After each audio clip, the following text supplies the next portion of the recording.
বলেছি কথা দেখা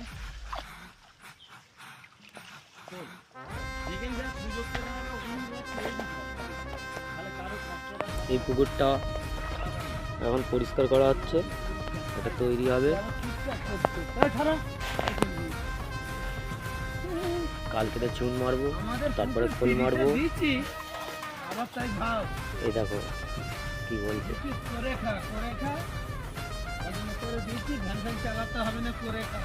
আমাকে এরকম উল্টো পাল্টা বলছে। বলিনি, পুকুর বলে নেবে পরিষ্কার করছি, তোমাকে দিচ্ছি পুকুর করে, আমার পুকুর যেন সব যেন পরিষ্কার থাকে, পুকুর যেন ভালো থাকে। তুমি যতদিন বাঁচবে পুকুর নিয়ে চাষ করো, পুকুর আর সব পরিষ্কার রাখবে তুমি যতদিন খুশি লোক।